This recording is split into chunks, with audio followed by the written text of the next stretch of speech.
बहुत शुक्रिया। जवाब की तो ज़रूरत नहीं, रोज़ाना टीवी प्रोग्रामों पे हम बैठते हैं और गवर्नमेंट का माइंड बड़ा क्लियर है।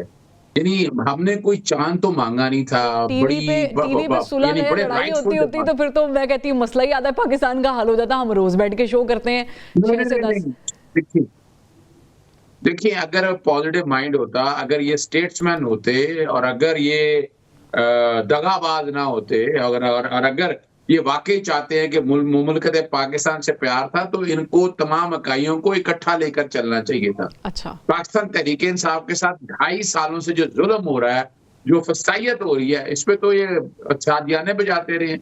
ये तो मज़ाक उड़ाते रहे। अभी आप आज का लाग है, मैं बीका में बात नहीं करना चाहता, जो कि इस पे इसको चैलेंज भी करने जा रहा हूँ मैं। जैसे ही ये सदर देखेंगे ना अभी सदर आसिफ अली ज़रदारी इस पे क्या करते हैं कि सिर्फ दिखा बेवकूफ बनाते हैं या दस्तखत करके फौरन जाए। हमने देखा कि ऑर्डिनेंस जारी करते हुए, कानून बनाते हुए, इश्यू बड़ा सिंपल सा है कि हुँ। Pakistan commission of inquiry act का सेक्शन 3 बड़ा क्लियर है। फेडरल गवर्नमेंट का इख्तियार है कि उसने एक कमीशन बनाना है। तो कमीशन बनाने में मसला क्या है? ये देखे ना, अगर अपना ज़रा सेम आवाज़ होती तो वो कहते जनाब ये हमने बना दिया है, तो कमीशन वेट तो तश्कील दे दी करते है। ना, आपने तो इसके टाइम क्यों लिमिट पूरा हर-बार होने से पहले आज़ाद सिद्दीक़ साहब, आपने टाइम लिमिट पूरा होने से पहले खत्म कर नहीं, दिए ना मुज़ाकरात। टाइम की ज़रूरत नहीं है। इसके लिए टाइम की ज़रूरत है। इसमें टाइम कौन सी ज़रूरत है? ये अच्छा। क्या कानून कहता है कि इतने वक़्त में तो काम उससे करेंगे? जो नहीं होगा। आप भई लोगों को जो इसके लिए तो नुकसान फिर हुआ टाइम है बड़ी आज़ाद सीधी सी सिद्दीक़ बात साहब, है।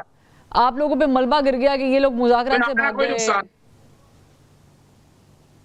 नहीं, नहीं, नहीं, हमारा कोई नुकसान नहीं हुआ। नुकसान तो गवर्नमेंट का। अभी मिन्नतें-तरले करते फिरे, खत्म कर देते कमेटी। स्पीकर साहब क्यों नहीं अच्छा, खत्म की अभी भी उन्होंने? मिन्नतें-तरले कर रहे उन्हें हैं? वो तो देखिए, तो अभी मिन्नतें-तरले चल रही हैं कि आ जाए, बैठ के बात करें। वो क्या जो कहते फिर रहे हैं ना कि हम कमीशन नहीं बना, वजह क्या कह रहे हैं? अच्छा, कह रहे हैं लेकिन जो कुछ ऐसी हो रहा है चलिए हमारे बस में नहीं है। मैं चले, आपने कहा मिन्नतें-तरले कर लिया। आज़ाद सिद्दीक़ साहब, सेनेटर साहब भी आ गए, मैं चाहूँगी उनको भी शामिल गुफ्तगू करूँ, लेकिन मुझे बताएं कि गवर्नमेंट की वैसे क्या मजबूरी है?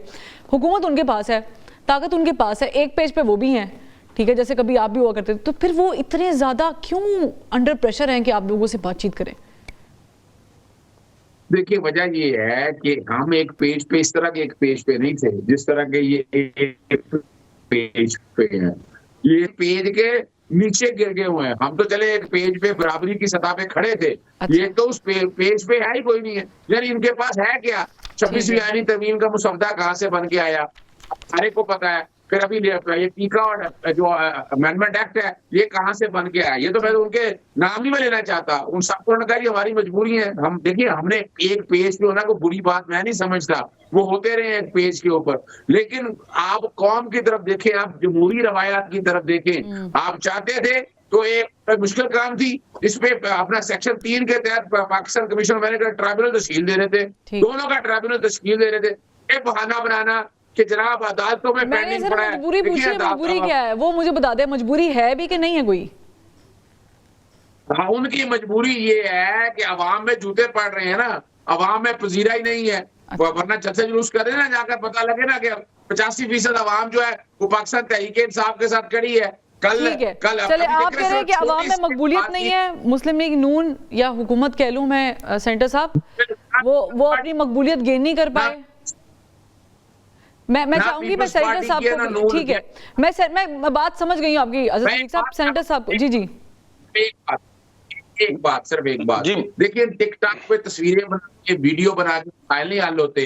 आपको बताना ये है कि आपने अवाम के लिए क्या किया, अवाम के लिए क्या करा। यानी सिर्फ एक ताजर ने कह दिया था कि जनाब मुराद अली शाह से कितनी खूबसूरत बात आपने की है, लेकिन हमने ऐसी भी शख्सियत पंजाब में देखी है जिन्होंने ना टिकटॉक बनाए, मैं किसी को क्रिटिसाइज नहीं कर रही, ना कि कभी उन्होंने प्रेस कॉन्फ्रेंस की, ना उन्होंने कोई इंटरव्यू दिया। एक आधा शायद हुआ होगा, उस्मान बुज़दार साहब जैसे शख्सियत भी रही है पंजाब में, लेकिन दिल पे मत लीजिएगा।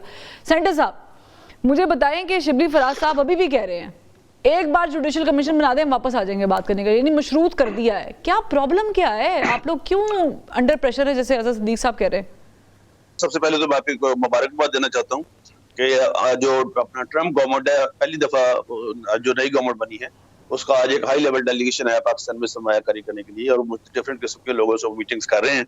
और I will give the congratulation to the prime minister, chief army staff as well as Mohsin Naqvi साहब। आगे फ्री इमरान खान को नहीं कह देंगे, क्योंकि वो मोहसिन नकवी साहब जो 2 मुलाकातें की हैं उन्होंने, वो उसके बाद फ्री नहीं, मैं तो आपको ये वो बता रहा हूँ जो आपको भी पता है कि डेलीगेशन आया। अच्छा, नंबर दूसरे पे आप डायलॉग की बात कर रहे हैं, मेरे लिए बहुत ही ज्यादा काबिल एहतराम है अजहर सदीक साहब। मैं सिर्फ उनसे ये बात पूछ लेना चाहता हूँ कि 7 working days, he is a very competent lawyer. 7 working days का मतलब क्या होता है? छुट्टियां निकाल के आज 7 वर्किंग डे बनते थे। अजहर सदीक साहब को जुबान की भी अहमियत होती है। चलो आप कहते हैं कि हाँ आप तो गिर गए नीचे, नजर अपना पेज के नीचे गिर गए, लेकिन हम नजरों से तो नहीं ना गिरे किसी। हम तो अब भी आपको कह रहे हैं कि 31 तक आप आए ताकि हम बैठ के इसका कोई ना कोई हल निकालें। लेकिन अजहर सदीक साहब, being you are senior lawyer, आप मुझे बता दें, अगर बिल्कुल अपनी जो माहिराना राय देनी है, इसमें अपने पार्टी पीछे से हट के राय देनी है कि क्या अगर कोर्ट कॉग्निजेंस ले लेती है या फैसले सुना दिए जाते हैं तो उसमें ट्राइब्यूनल बन सकता है? कोई एक बंदा बता दे 58 से लेके आज तक जिस केस की कोर्ट ने कॉग्निजेंस ले ली और सुनाई भी होगी हो, उस पर ट्राइब्यूनल जुडिशियल कमीशन बन सकता है भला? ठीक, आप चाह रहे हैं कि अजहर सदीक साहब जवाब दीजिए। जी अजहर सदीक साहब, एज ए वकील, सीनियर लॉयर, लॉ बड़ा नहीं, मैं देखिए अब इंडिपेंडेंट राय देनी है। लॉ बड़ा क्लियर है, कोई नहीं पाबंदी लगाई। क्या या तो एक्ट के अंदर पाबंदी लगी होती है कि जब द मैटर्स व्हिच आर सब जुडिस before a court commission can not be constituted, section 3 में मैटर ऑफ पब्लिक इंपॉर्टेंस के तहत। और इसके अलावा बड़ी मिसालें मौजूद हैं, एक मिसाल नहीं है, ना आइन में गुंजाइश है ना कानून में गुंजाइश है। सब जुडिस का इससे ताल्लुक कोई नहीं। और इसकी एक सिंपल सी मिसाल बता देता हूँ। कानून में लिखा है कि जो एविडेंस यहाँ होगी वो कोर्ट में एविडेंस के तौर पर नहीं इस्तेमाल हो सकती। यानी इसका मतलब है कानून ने, जो Pakistan commission of inquiry act है, उसने ये ध्यान रखा है कि इसकी प्रोसीडिंग का कोर्ट की प्रोसीडिंग से कोई ताल्लुक नहीं है। ठीक है, ये फैक्ट फाइंडिंग कमीशन। चलें अब सेनेटर साहब भी कुछ कहना चाह रहे हैं। हाँ जी, तो अगर ये बात है तो फिर मतलब मैं, चलो ठीक है, कोई ना कोई इसका हल तो निकालना है। हम अब भी कह रहे हैं 31 तक आप आए, बैठ के बात करें, क्योंकि जिनसे अजहर सदीक साहब मोहतरम, जिनसे आप मजाकरात करना चाहते हैं, जिनको डर्टी हैरी करते रहे, वो आपसे मुज़ाकरात नहीं करना चाहते। अब ये अवाम ही मुज़ाकरात करती है, पार्लियामेंटेरियन मुज़ाकरात करते हैं। आप जैसे दानिश्वर लोग जो है वो बैठते हैं मुज़ाकरात में, तो मुझे मुज़ाकरात की टेबल पे हल निकलता है। आज तक जितनी बड़ी से बड़ी जंग भी अजहर सदीक साहब हुई है, उसका हल भी मुज़ाकरात की टेबल पे निकला है।